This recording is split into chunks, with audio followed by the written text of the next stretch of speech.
G Tamil நேயர்களுக்கு காலை வணக்கம்.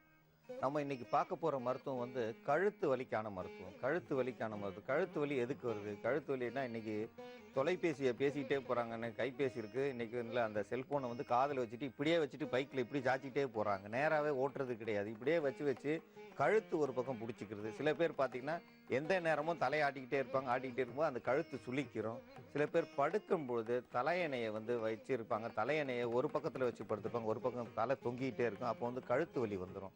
இந்த கழுத்து வலி வர்றதுக்கு காரணம் பல வகையாக ஒரு நம்ம போட்டிருக்கிற செருப்புல ஒரே ஒரு செருப்பு தேஞ்சிருந்து இந்த செருப்பு தேஞ்ச செருப்பை நீங்க மாத்தி நடந்தீங்கன்னா அந்த செருப்பு தேய்மானதுக்கு உடம்பு லேசா சாஞ்சிருக்கு. அதே இதுல வந்து நரம்பு மண்டலம் வந்து கழுத்தை பாதிச்சு கழுத்து வந்து வலி வந்துடும். கழுத்து வலி வருது. இன்னைக்கு இருக்கிற வாகனங்கள் இருசக்கர வாகனங்கள் ஓட்டுறதால இடுப்பு வலி கழுத்து வலி எல்லாம் வந்தது. இப்போ கழுத்து வலி வர்றவங்க யாருமே வந்து இன்னைக்கு இருசக்கர வாகனம் ஓட்டுறது கிடையாது. ஏன்னா வேகத்தடையில போகும்போது ஒரு மேலே போய் ஒரு தவும் போது டக்குன்னு ஒரு அடி அடிக்கும்போது இடுப்புலையும் வலி இருக்கும், கழுத்துலையும் வலி இருக்கும், ரெண்டும் சேர்த்து வலி இருக்கும். இந்த வலி தாங்க முடியாம அப்படியே வீட்டில் வந்து படுப்பாங்க. காய்ச்சல் வந்துடும். காய்ச்சல் வந்துன்னா அந்த வலியை வந்து சரி செஞ்சாதான் அந்த காய்ச்சல் விடும். கழுத்து நரம்புகள் வந்து நேரா இருக்கும். அந்த நரம்புகள் வந்து நேரா இருக்கிறதுல பார்த்துட்டு பின்பக்கம் தனியா வந்து தூக்கிட்டு நிற்கும் போது நமக்கு வந்து சமமா இருக்கிற கழுத்துல நரம்புகள் ரெண்டு விடைச்சு நின்றுச்சுன்னா அங்க உள்ள இடுப்புலையும் வலி கழுத்துலையும் வலின்னு இருக்கும். இதோட சேர்த்து அவங்க வந்து சுமை தூக்குறவங்க இருப்பாங்க. நிறைய பேர் வந்து தலையில சுமை தூக்கும் போது லேசா ஒரு மேட்டுக்கு பலம் நடக்கும்போது லேசா அப்படி கழுத்தை சாச்சாங்கன்னா அப்படியே கழுத்து பிடிச்சிதுன்னா அந்த கழுத்து வலி விடவே விடாது. அப்படியே கழுத்தை சாச்சிக்கிட்டே இருக்கிறாங்க வாழ்நாள் பூரா. இந்த மாதிரி நிறைய பேர் வந்து கழுத்து வலியால் அவதிப்படுறாங்க. கழுத்து வலி லேசா இன்னைக்கு வந்துச்சு அப்படின்னாலே ஒண்ணுமே கிடையாது. சாதாரணமா நம்ம வீட்டிலேயே கிடைக்கக்கூடிய முருங்கைக்கீரை, இந்த முருங்கைக்கீரையை அரைச்சி கழுத்துல தடவிட்டு நம்ம வீட்டுல அரிசி அளக்கிற நாளி, அந்த படின்னு சொல்லுவோம், நாளியை வந்து அதை வந்து கழுத்துக்கு வச்சு நீங்க படுத்தீங்கன்னா கழுத்து வலி அன்னைக்கே சரியாயிடும். இது அன்னைக்கு செய்யறது கிடையாது. ஏன்னா நம்ம தான் உடம்பு வந்து இரும்பு மனிதராச்சு அப்படின்னு நினைச்சிட்டு கண்டுக்கிறதே கிடையாது. இந்த வண்டியில போயிட்டு வந்ததுக்கு லேசா வலினா, ஆனா கழுத்து வலி லேசா வந்தாலே நம்ம வந்து ரொம்ப கவனமா இருக்கணும். அதிகமா பலுவை கீழே இருந்து தூக்கும் பொழுதும் கழுத்தை தான் சேர்த்து தாங்கி பிடிக்கணும். அந்த கழுத்து வலி வந்து அதிகமா பலு தூக்குறவங்களுக்கும் வரும், அதிகமா வந்து இருசக்கர வாகனத்துல போறவங்களுக்கும் வரும். இந்த மாதிரி வரவங்க வந்து ஒரு அஜாகிரதையா இருக்கக்கூடாது. முருங்கை இலையை வந்து சாயந்தரத்துல கழுத்துல நல்லா தடவிட்டு அரைச்சி தடவிட்டு நாளியை வந்து அந்த கழுத்துக்கு வச்சு நீங்க படுத்துட்டு வந்தீங்கன்னா அந்த கழுத்து வலி அன்னைக்கே சரியாயிடும். இதை கவனிக்காம விட்டாதான் நாள்பட போயிடும். கழுத்து வலி உள்ள இடத்துல முருங்கை இலையை அரைச்சி போட்டீங்கன்னா கழுத்து வலி சரியாயிடும். அது மட்டும் இல்ல, நெல்லிக்காயை வந்து சாப்பிட தான் பார்த்துருக்கோம். நெல்லிக்காய் வந்து ஒரு வலி நிவாரணி. இது நிறைய பேருக்கு தெரியாது. எங்க வலி இருக்கோ அந்த இடத்துல இந்த நெல்லிக்காயை அரைச்சு போட்டீங்கன்னா வலி எல்லாம் எடுத்துரும். இது கழுத்து வலிக்கு ரொம்ப அற்புதமா வேலை செய்யும். இதை அரைச்செடுத்து கழுத்துல தடவி அதே மாதிரி வந்து அரைப்படி நாளி அல்லது ஒரு படி நாளி, அரிசி அளக்கிற ஒரு படி நாளின்னு சொல்லுவோம், அந்த படின்னு சொல்றது அதை வந்து கழுத்துல வச்சு அந்த கழுத்துக்கு நேரம் வச்சு நம்ம படுத்தோம் அப்படின்னா அந்த வலி விடும். அந்த வலி விடணும்னா கூட வந்து கண்டிப்பா அந்த நெல்லிக்காயை அரைச்சி போட்டுக்கணும். அரைச்சி நல்லா கழுத்துல தடவிட்டு அந்த நாளியை வச்சு நம்ம ஒரு 10 நிமிஷம் அதுல அசந்து தூங்கிட்டோம்னா கழுத்து வலி அன்னைக்கே சரியாயிடும்.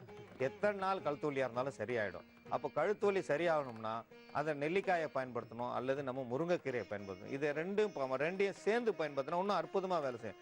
அதை விட அற்புதமா செய்யணும் தான் நம்ம வந்து இங்க செஞ்சிருக்கோம். அதோட சேர்ந்து சித்தரத்தை, இந்த சித்தரத்தை வந்து தொண்டையை மட்டும் இல்லை, வலி, இதுவும் ஒரு வலி நிவாரணி. இதை வந்து மேலே போட்டு வந்தோம்னா வலியை கேட்கக்கூடியது. ஏன்னா வலியை கேட்கக்கூடியது எல்லாத்தையும் செஞ்சு நரம்பு மண்டலங்களை வந்து பாதிப்பு இல்லாமல் சரி பண்ணணும்.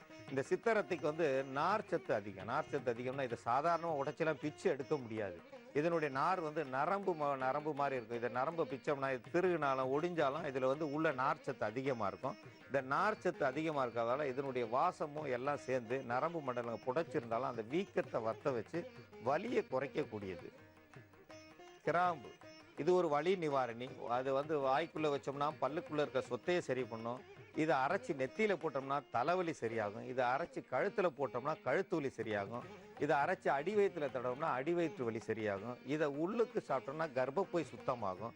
இது நிறைய நன்மைகளை செய்யக்கூடியது. கிராம்பெல்லாம் வந்து நமக்கு தெய்வம் கொடுத்த வரோம். நம்ம பக்கத்திலேயே வச்சுக்கிட்டு எங்கெங்கேயோ தேடுறோம்னு இருக்கிற இடத்த விட்டு இல்லாத இடத்த போய் தேடக்கூடாது. எல்லாம் நம்ம வீட்டுக்குள்ளேயே வச்சிருக்கிறோம். அதை வந்து நம்ம ஒரு கூட்டு கலவையாக்கணும். கூட்டு கலவையாக்கி மருந்தா செஞ்சா தான் அந்த மருந்து நமக்கு பயன்படும். அதனால இருக்கிறத விட்டுட்டு எங்கேயோ போய் தேடி போய் 2 ஊசியை அந்த ஊசி எத்தனை நாளைக்கு வேலை செய்யும்? ஒரு 3 நாளைக்கு வேலை செய்யும். 4வது நாள் கழுத்து வலி கூடிடும். அப்போ என்ன செய்வாங்க? கழுத்துக்கு ஒரு பெரிய ஒரு இதை போட்டு விட்டுருவாங்க, கழுத்துக்கு காலர்ன்னு சொல்லி. அதை போட்டால் அசையாமல் அப்படியே சுற்றிட்டே இருக்க வேண்டியதுதான். இது நம்ம முன்னோர்கள் என்ன பண்ணாங்க? கழுத்தில் வந்து டர்க்கி டவல் அந்த சொல்லுவாங்க, அந்த நல்ல குடல் துண்டுன்னு சொல்லுவாங்க. அந்த துண்டை வந்து கழுத்துல போட்டு அப்படியே புடிச்சிட்டு வரும்போது அந்த கழுத்து வலி தன்னால சரியாயிடும். அவங்க இந்த கையில இப்படி புடிச்சிருக்காங்கன்னா கழுத்து வலியை வந்து சரி பண்ணிக்கிட்டு இருக்காங்கன்னு அர்த்தம். அந்த துண்டை இப்படி லேசா அசைச்சோம்னா அந்த கழுத்துல உள்ள நரம்புகளை வந்து சரி செய்யும். இதெல்லாம் மறைமுகமா செஞ்சது. இந்த கழுத்துல போட்டிருக்கும் போது கழுத்துக்கு பாதுகாப்பு. அந்த நாள்ல வந்து எந்த ஒரு எதிரியும் வந்து எந்த ஒரு செயலும் செய்யாம இருக்கணும்னா அந்த துண்டை தோல்ல போட்டிருந்தாங்கன்னா ஒரு 10 பேர் துணை இருந்தாலும் அந்த ஒரு துண்டு போதும்.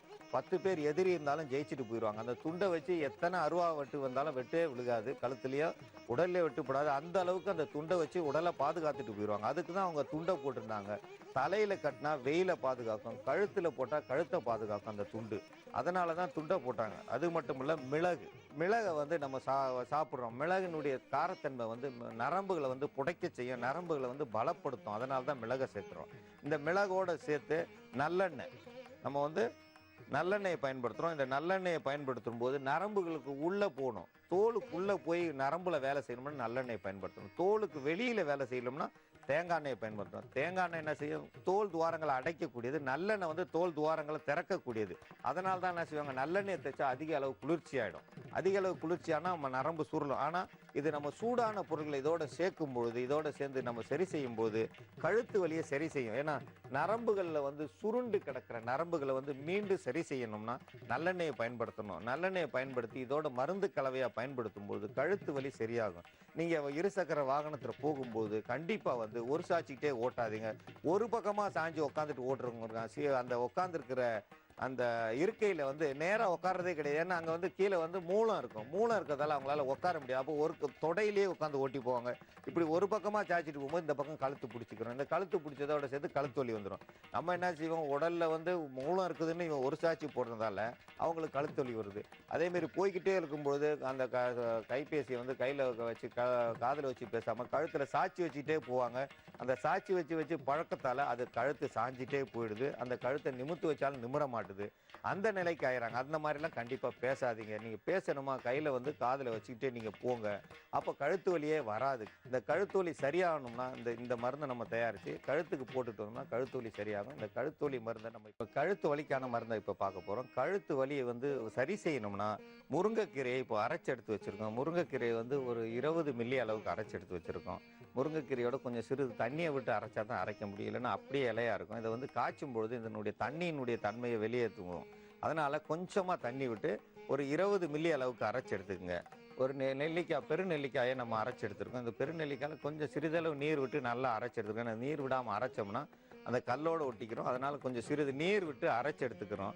இதை நேராக கழுத்தில் தடவுனாலோ இல்லை முருங்கைக்கீரையை நேராக கழுத்தில் தடவினாலோ வலி கண்டிப்பாக குறையும். ஆனால் கொஞ்ச நேரத்துக்கு தான் சரியாகும். இதை வந்து நம்ம வந்து மருந்தாக மாற்றும் போது அதிக நேரம் வேலை செய்யும். அதனால் இப்போ நம்ம அரைச்சி எடுத்துருக்க நெல்லிக்காயை கிராம்பு வந்து நேரடியாகவும் போட்டுக்கலாம், லேசாக வந்து ஒடிச்சும் போடலாம். கிராம்பை எப்படி போட்டாலும் தவறு கிடையாது. கிராம்பில் வந்து ஒரு 10 கிராம்பு அளவுக்கு எடுத்துக்கிட்டால் போதுமானது.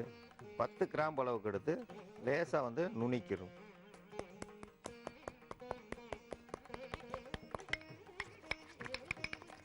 கிராம்பு வந்து லேசாக இடித்து போட்டால் போதுமானது. கிராம்பு வந்து இடித்து எடுத்து ஒரு 10 கிராம்பு அளவுக்கு எடுத்துருக்கோம். 10 கிராம்பு இடித்து அதோட சேர்த்துக்கிறோம். அதோட சேர்த்து ஏன்னா நேரடியாக வந்து எண்ணெயை ஊற்றி காய்ச்சணும் எல்லாமே வெடிக்க ஆரம்பிச்சிடும். எல்லாத்தையும் நம்ம முதல்ல கலந்து வச்சுக்கிட்டு மேலே எண்ணெயை ஊற்றி மெதுவாக காய்ச்சணும்னா எண்ணெய் எந்த தவறும் செய்யாது. இல்லைன்னா எல்லாமே பொங்கி நீங்கள் காய்ச்ச போகிற எண்ணெய் வந்து வீணாயிரும். அதனால் முதல்ல எடுத்தது எண்ணெயை ஊற்றிடாதீங்க. நேரடியாக வடச்சட்டி வச்சிட்டோம்னாலே எண்ணெயை ஊற்றிடுவாங்க. நிறைய பேர் அதை தான் செய்வாங்க. கண்டிப்பாக அப்படி செய்யக்கூடாது. இதோட சேர்த்து மிளகை வந்து பொடி செஞ்சு வச்சுருக்கோம். மிளகுல வந்து ஒரு 10 மிளகு அளவுக்கு எடுத்தால் போதும். மிளகு வந்து நல்லா தூள் செஞ்சு வச்சுக்கோங்க. மிளகு முழுமையாக போட்டால் அதனுடைய காரத்தன்மை குறைவாக இருக்கும். ஆனால் கிராம்பு எப்படி போட்டாலும் அதனுடைய முழு தன்மையை கொடுத்துரும். 10 மிளகு அளவுக்கு போட்டால் போதுமானது. 10 மிளகு அளவுக்கு போட்டிருக்கோம். இப்போது அதோடு சேர்ந்து சித்திரத்தை வந்து பொடி செஞ்சு வச்சுருக்கோம். இந்த சித்திரத்தை வந்து பொடி செஞ்சு வச்சதில் இதில் ஒரு 10 கிராம் அளவுக்கு எடுத்து போட்டுக்கிறணும். நல்லெண்ணெய் வந்து ஒரு 100 மில்லி அளவுக்கு எடுத்து வச்சுருக்கோம். இதெல்லாம் கலந்த கலவையை வந்து இது மேலே இப்போ வந்து நல்லெண்ணெய் ஊற்றி நல்லா கிண்டணும். இதை முதல்ல வந்து நல்லா கிண்டி வச்சுக்கணும். நல்லெண்ணெய் ஊற்றுனதால நல்லா கிண்டிடணும். முதல்ல நல்லெண்ணெய் எல்லாம் வந்து ஒன்றோட ஒன்று கலவையாக சேர்ந்துருக்கணும். ஏன்னா எண்ணெய் தனியாக இருந்து இதெல்லாம் சேர்ந்துடணும். வெடிச்சதும் கபகபகன்னு பொங்கி சட்டிக்கு வெளியில் வந்துடும். நம்ம அடுப்பு அணைக்க முன்னாடி எல்லாமே வெளியில் வந்து அடுப்பு அணைஞ்சிரும். அடுப்பு அணைஞ்சின்னா இன்றைக்கி இருக்கிற கேஸ் வந்து கண்டிப்பாக அணைஞ்சுன்னா மறைமுகமாக வந்து வெடிக்க ஆரம்பிச்சிடும். ரொம்ப கவனம் தேவை. இந்த எண்ணெய் காய்ச்சறது விறகடுப்பில் தான் காய்ச்சணும். விறகடுப்பில் காய்ச்சினாங்கன்னா எந்த தவறும் வராது. ஏன்னா எவ்வளோ வேகமாக பொங்கும் அப்படின்றது சொல்ல முடியும். நம்ம இப்போ வந்து 100 மில்லி அளவுக்கு சொல்லியிருக்கிறோம் எண்ணெயை. அவங்க வந்து நிறைய செய்யணும்னு நினச்சி 1 லிட்டர் எண்ணெயில் தயாரிக்கிறவங்கலாம் இருக்காங்க. 5 லிட்டர் எண்ணெயை ஊற்றி தயாரிப்பாங்க. அப்போ அந்த முருங்கைக்கீரையை போட்டதுமே கபீர்னு பொங்கி வெளியில் வந்து எல்லாமே அணைஞ்சிரும். அப்போ பெரிய தவறு நடந்துரும். இல்லை கையில் கையை விட்டு கையெல்லாம் வெந்து போயிடும். இதெல்லாம் வந்து ரொம்ப கவனத்தில் முதல்லயே நல்லா குழச்சி வச்சு, அந்த குழச்சி வச்சதை அதுக்கப்புறம் மெதுவாக சூடு பண்ணும்போது அதில் உள்ள நீர்ச்சத்தை பூரா கண்டிப்பாக நெருப்பு எடுத்துக்கிறோம். நீர்ச்சத்து இல்லாத எண்ணெயை வந்து நம்ம வந்து வடிச்சுக்கிடுவோம்.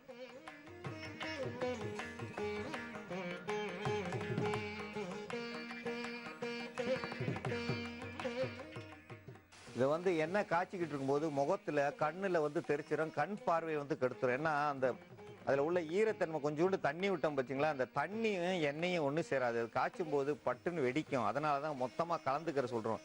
எண்ணெயை காய்ச்சிட்டு காஞ்ச எண்ணெயில் இதில் ஊற்றினோம்னா நம்ம முகம் பூரா வெந்து போயிடும். ரொம்ப ஜாக்கிரதை தேவை. அதனால் மொத்தமாக கலக்கிக்கிறணும். முதல்லயே கலக்கிட்டு அதுக்கப்புறம் நம்ம இதை வந்து காய்ச்சினோம்னா தான் நம்ம வந்து எந்த ஒரு தவறும் வராது. கொஞ்சம் முகத்தை சாய்ச்சிக்கிட்டு தான் இல்லைன்னா ஒரு தட்டு எடுத்து கையில் இப்படி வச்சுக்கணும், மறைச்சிக்கிட்டே கிண்டணும். ஏன்னா தெரிச்சா அந்த தட்டில் தெரிக்கிற மாதிரி இருக்கணும். அப்போ தட்டில் தெரிச்சதுன்னா நம்ம முகத்துக்கு வராது. நம்ம முன் பாதுகாப்பு, நம்ம கவசம், போர்க்கவசம் மாதிரி இதெல்லாம் வந்து நமக்கு தெரியாமல் நடக்கிற தவறுகள். இப்போ கண்ணாடி பாத்திரம் உடனே துண்டு வந்து கண்ணில் எப்படி போடுதோ அதே மாதிரி எண்ணெய் வந்து எவ்வளோ வேகமாக மேலே வரும்ன்றது நம்ம சொல்லவே முடியாது.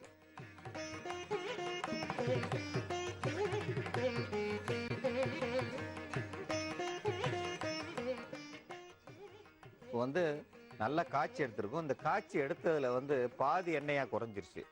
ஊத்துன எண்ணெயிலிருந்து இப்போ வந்து 50 மில்லி அளவுக்கு தான் இருக்கும். 50 மில்லி அளவுக்கு இருந்தாலும் இது வந்து ஒரு அற்புதமான மருந்து. இதை எடுத்து கழுத்துல வந்து நல்லா வந்து தேய்க்க கூடாது. கழுத்துல தேய்க்காம இதை எடுத்து கழுத்து வலி இருக்கிற இடத்துல லேசா தடவி விட்டா போதும். இது வலியை வந்து எடுக்க ஆரம்பிச்சிடும். ஏன்னா தேய்க்கணும். சிலதை வந்து அரைக்கி தேய்ப்பாங்க. அரைக்கெல்லாம் தேய்க்க கூடாது. லேசா தடவுனா போதும். இதுல வந்து ஒரு 10 சொட்டு கழுத்து மேல அப்படியே லேசா தொட்டு வச்சு விட்டு நீங்க பேசாம படுத்துக்கலாம். இல்ல நாளியில கழுத்து வச்சு படுத்துக்கலாம். இதெல்லாம் கழுத்துல வந்து நாளியை வச்சு படுத்தோம்னா கழுத்து வலியெல்லாம் எடுக்கக்கூடியது. ஏன் நாளியை வைக்க சொல்றோம்? அது உருட்டா இருக்கும். நீங்க படுக்கும்போது அதுவா உருட்டி உருட்டி நரம்புகளை வந்து சரி செய்யும். கழுத்துல உள்ள நரம்புகளை நம்ம வச்சு கையில தேய்க்கிறதுக்கு பதில் கழுத்துல வந்து இந்த நாளியை அரைப்படி நாளி, ஒரு பிடி நாளியை வச்சு படுத்தோம்னா, அரிசி அளக்கிற நாளி எடுத்து வச்சு படுத்தோம்னா அது வந்து நம்ம லேசா உடம்ப வந்து ஆட்டினோம்னா அது லேசா உருள ஆரம்பிக்கும். உருளும் போது கழுத்து நரம்புகளை வந்து நேராக்கும். சுருண்டு கிடக்கிற நரம்புகளை நேராக்கும். அப்போ நம்ம தொட்டு வச்சா போதும். அதை அழுத்தி தேய்க்க தேவையில்லை. அழுத்த வேண்டிய வேலையெல்லாம் அந்த நாளி பார்த்துக்கிறோம். நம்ம தலையினுடைய அந்த பலுவை வந்து அந்த நாளி தாங்கும் போது வலி வந்து கண்டிப்பா சரியாகும். இது வலிக்கிற இடத்துல எந்த இடத்துல வேணாலும் போடலாம். இது இடுப்பு வலிக்கும் போடலாம், கழுத்து வலிக்கும் போடலாம். வலி நிவாரணி தான். ஆனால் அந்த கழுத்துக்கு வந்து அற்புதமாக வேலை செய்யும். கழுத்து வலியை வந்து குறைக்கும். கழுத்தில் உள்ள வலிகள் குறையும் போது இப்படி சாஞ்சிக்கிட்டு இருக்க கழுத்து நேராக திருப்பலாம். சிலர் பார்த்தீங்கன்னா சாஞ்ச கழுத்து சாஞ்ச மணிக்கே தான் இருப்பேன். எப்போ பார்த்தாலும் ஒரு பக்கம் சாஞ்சி தான் நிற்பாங்க. நேராக நிற்க முடியாது. நேராக நிற்க முடியாதுன்னா அந்த கழுத்து நரம்புகள் சுருண்டு இருக்கும். அந்த சுருண்ட நரம்புகள் இந்த வாசத்துக்கு எல்லாமே மீண்டும் வந்து நேராக ஆரம்பிச்சிடும். இதை சில பேர் கழுத்து சுளுக்கு எடுக்கிறேன்னு கழுத்தை பிடிச்சி திருப்புவாங்க. திருப்பும் போது நம்ம பெரிய தவறுகள் நடக்கும். கழுத்தை திருப்பும் போது கொண்ட நரம்பு அறுந்து போச்சுன்னா உயிர் போயிடும். அதனால கழுத்தை திருப்புறது ரொம்ப ஜாக்கிரதையா தெரிஞ்சவங்க கையில தான் போய் நம்ம கொடுக்கணும். யார் வேணாலும் கழுத்தை திருப்பு நம்ம கொடுக்க கூடாது. அது பெரிய தவறு வந்துடும். கொண்ட நரம்பு ஒரே நரம்பு, அது உடல் முழுவதும் கீழே இருந்து மேலே போயிருக்கிறது. திருப்பும் போது அந்த நரம்பு அந்து போச்சுன்னா உயிர் போயிடும். சாதாரணமா வந்து தலையில வந்து ஒரு உச்சி தலையில லேசா ஒரு கம்பை வச்சு அடிச்சாலே உயிர் போயிடும். ஏன் போயிடும்? அந்த நரம்பு மேல கொட்டுன்னு அடிபட்டா அந்த உயிர் போயிடும். அது தெரியாது நிறைய பேருக்கு. ஆனா இந்த திருப்பும் போது அந்த கொண்ட நரம்பு கொஞ்சம் லேசா இருந்து ரொம்ப கடுமையான கழுத்து புடி அந்த வேகமா எடுக்கிற திருப்புனாங்கன்னா மொத்தமா அருந்துரும். அப்படியே உயிர் போயிடும். அதனால இந்த தவறுகளை செய்யாதீங்க. இதை தவறு செய்யாம இதை எடுத்து லேசா கழுத்துல வந்து நல்லா எந்த பக்கம் வலிக்குதோ அந்த இடத்துல வந்து ஒரு 10 சொட்டு விட்டா போதும். ஒரு 2 மணி நேரம் பொறுத்து கத்திரிக்காயை சூடு பண்ணி ஒத்தனம் கொடுக்கலாம். கத்திரிக்காயை நேரம் எடுத்து லேசா கீழே அறுத்துட்டு அந்த தோசைக்கல்ல சூடு பண்ணி அந்த கழுத்துல ஒத்தனம் கொடுத்துட்டு வந்தீங்கன்னா கழுத்து வலி சரியாகும். கழுத்து வலி இது வந்து சரியாகும். கழுத்து வலி சரியாகும் போது நீங்க இருசக்கர வாகனங்கள் ஓட்டும் போது நல்லா இருக்கும். நடக்கும் போதே பார்க்க அழகா இருக்கும். இந்த கழுத்தை சாச்சிட்டே நடந்துட்டு வந்தாலும் அந்த கோணக்கழுத்தை எங்கன்னு கேட்பாங்க. அந்த அளவுக்கு இல்லாம கழுத்துகள் நேராயிரும். கழுத்து நேராகணும். கழுத்து வலி இல்லாம இருக்கணும்னா இந்த எண்ணெயை பயன்படுத்தணும். இந்த எண்ணெயை எல்லாரும் பயன்படுத்தும்படி. குழந்தைகளுக்கு வயிற்றுப்போக்கு அல்லது மலம் அடிக்கடி வெளியாகும் தருணத்தில் அந்த குழந்தைகளுக்கு மலம் வெளியாகுவதை தடுக்க மருத்துவத்தை பார்ப்போம். தாய்மார்கள் மாம்பழம் சாப்பிட்டு தாய்ப்பால் கொடுத்தாலும் அது குழந்தைக்கு சேராது. மாந்தம் என்று சொல்வார்கள். மாந்தம் போல் அடிக்கடி வெளியே போகும். அடிக்கடி வெளியே போகாமல் இருக்க இப்பொழுது இந்த மருத்துவத்தை பார்ப்போம். அதற்கு மாதுளம் பூ, இந்த மாதுளம் பூவை நாம் காய வைத்து அதை இடித்து பொடி செய்து வைத்து கொள்ள வேண்டும். ஏனென்றால் குழந்தைகள் உள்ள வீடுகளில் இந்த மாதுளம் பூ அதிகமாக பயன்படும். ஏனென்றால் இந்த வயிற்றுப்போக்கையும் வயிற்று கடுப்பையும் அடிக்கடி மலம் போவதையும் தடுக்க இந்த மாதுளம் பூக்கள் பயன்படும். மாதுளம் பூக்கள் கிடைக்காத இடங்களில் மாதுளம் பழத்தினுடைய தோல்களை நாம் பயன்படுத்தலாம். அதனுடன் சேர்த்து மிளகாய் வற்றல், மிளகாய் வத்தல், ஏனென்றால் இந்த மிளகாயின் வத்தலினுடைய பயன் அதிக காரத்தன்மையாகவும் இருக்கும். இந்த காரத்தன்மை இருப்பதோடு இல்லாமல் இது நல்லதையும் செய்யும், கெட்டதையும் செய்யும். அதிக அளவுக்கு கொடுத்தால் கெட்டதை உண்டு பண்ணி வயிற்றுக்குள் எரிச்சலை உண்டு பண்ணும்.